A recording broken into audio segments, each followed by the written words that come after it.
Oh, no, no, no. Oh, God. Look at that. They're going down. Every single one of them. March 10, 2026. The Strait of Hormuz, a narrow choke point just 21 miles wide at its tightest point, carries roughly 20% of the world's entire oil supply through its waters every single day. Tankers, cargo vessels, military ships. All of them pass through here. There is no other route.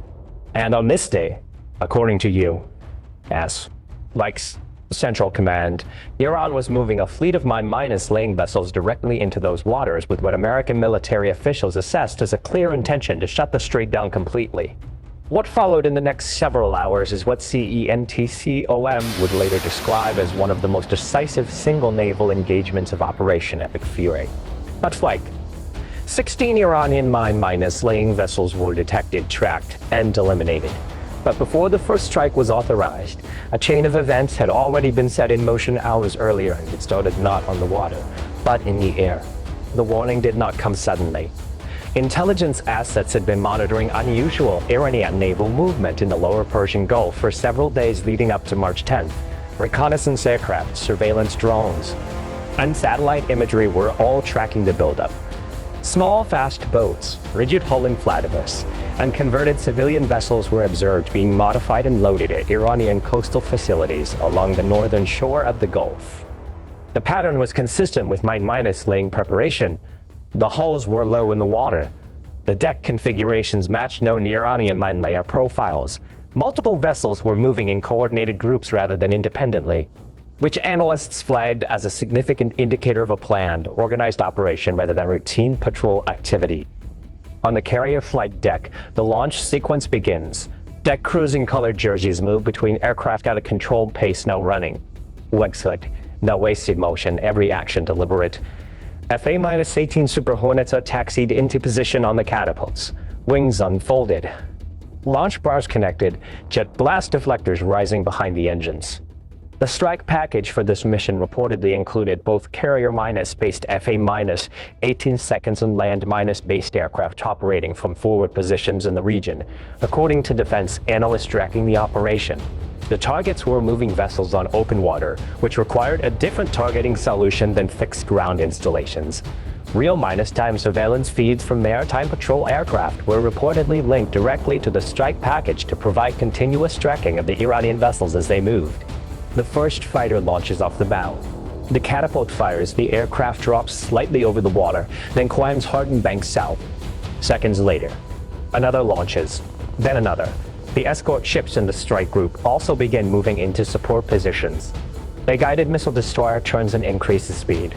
Its vertical launch system cells sealed and ready. At the same time, MH-60 or Seahawk helicopters are being spun up on the destroyer's rear deck. These are anti-surface warfare helicopters, equipped with a GM-114 Hellfire missiles and lightweight torpedoes. For close and work against small fast moving boats on the water, the MH-60R is one of the most effective platforms in the American inventory.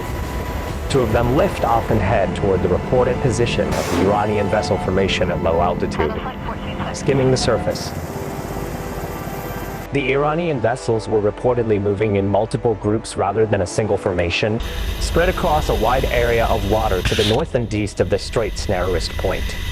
According to CENTCOM statement forces eliminated multiple Iranian naval vessels on March 10, including 16 Minelayers near the Strait of Hormuz.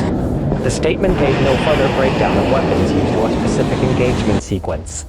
But defense officials speaking to reporters described it as a sustained operation involving air and naval assets working together. What the footage released by CENTCOM shows is consistent with their delivered precision strikes. Vessels are hit and begin burning. Some explode almost immediately, suggesting the ordnance on board the mines themselves cooked off on impact. Others break apart and sink within minutes. The water around the burning holes is scattered with debris. The MH-60 or Seahawks operate against the smaller fast boats that attempted to scatter as the strikes began. Hellfire missiles fired from the helicopters track and hit individual vessels at close range. The boats are small, fast, and low to the water, difficult targets for high altitude aircraft. but well within the engagement parameters of a helicopter operating at wave minus stop altitude with a direct line of sight. By the time the engagement was over, 16 mine layers had been confirmed destroyed by CNTCOM.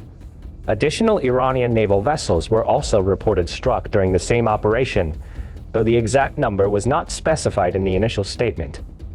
Iranian state media acknowledged the strikes but provided conflicting casualty figures.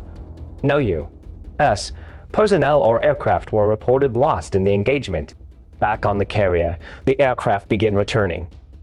The first FA-18 enters the landing pattern, crosses the stern, looks like hook down, and catches the arresting wire. The aircraft jerks to a stop and deck grooming and immediately chocks.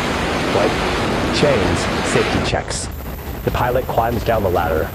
The jet is towed forward to make room for the next aircraft coming in behind it. In the operations center below the flight deck, intelligence officers are already reviewing the post-minus strike imagery. Each vessel location is mapped. The pattern of the Iranian deployment is analyzed. Questions are being asked were these all of the mine layers or part of a larger force? Waxwag. Trump responded to the CNTCOM statement with a direct message. Any further attempt to interfere with navigation through the Strait of Hormuz would be met with an even stronger response. Oil markets, which had spiked sharply on the initial reports of Iranian mining activity, pulled back slightly after the CNTCOM statement was released, as traders factored in the successful U.S. interdiction. But the broader situation remained far from resolved.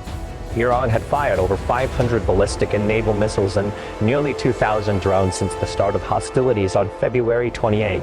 The Strait of Hormuz remained a critical vulnerability, and according to defense analysts, the 16 vessels destroyed on March 10 likely represented only a portion of Iran's minus laying capability. The IRGC Navy was still operating. More vessels remained. And the waterway that the world depends on for a fifth of its oil supply was still, as of March 12, a contested and dangerous corridor. Operation Epic Fury was now in its 12th day. The U.S. military had struck nearly 200 targets deep inside Iran, including hardened ballistic missile facilities, radar installations, command posts, and now naval vessels attempting to blockade the world's most critical oil choke point. Iran's ballistic missile launch rate had been reduced by a 6% from the first day of fighting, according to White House figures. But the war was not over. More aircraft were being loaded on the flight decks. More strike packages were being planned. And the Strait of Hormuz, 21 miles wide, irreplaceable, and watched by the entire world, was still the center of everything. The question now was not whether the United States could keep the strait open. On March 10, they answered that question with 16 burning holes on the floor of the Persian Gulf. The real question was what Iran would do next, and nobody had that answer yet.